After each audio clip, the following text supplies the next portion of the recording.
जीवो करना रजनीगंधा। मु पवित्र पाणिग्राही गप लेखे अवसरप्राप्त अध्यक्ष। भद्रक सांस्कृतिक महोत्सवर जो 10म वार्षिक पूर्ति उत्सव पालित होउची आज तार थिला तृतीय संध्या। भद्रक एक कला संस्कृतिर माटी एवं संस्कृति होउची एक प्रवहमान धारा।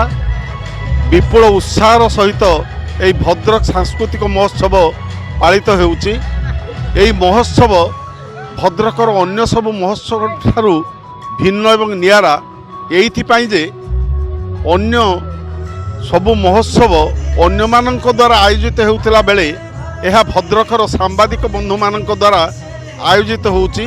से सभापति रविनारायण खेलार हुंतु, पिंकुन बाबू हुंतु बा बाबू बोईती हुंतु बा तनु पंडा हुंतु, जो बंधु माने एथिरे संपृक्त अछंती से माने आंतरिकतार सहित सांबादिकता सहित साहित्य को एवं सांबादिकता साहित्य सहित साधारण जनता को जोड़ीबार भद्रकवासी को जोड़ीबार जो एकनिष्ठ उद्यम करुचंती ताहा सतरे अनन्य।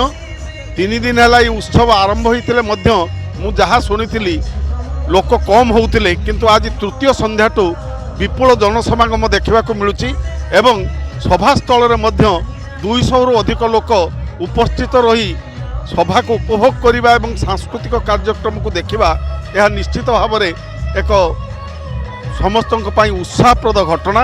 मु आशा करुच्ची यही भद्रक सांस्कृतिक महोत्सव भद्रक रे एक नूतन अध्याय सृष्टि करिवो एवं सांबादिक बंधु मानकर यही उद्यम को जेते प्रशंसा कले भी यथेष्ट हेब नहीं।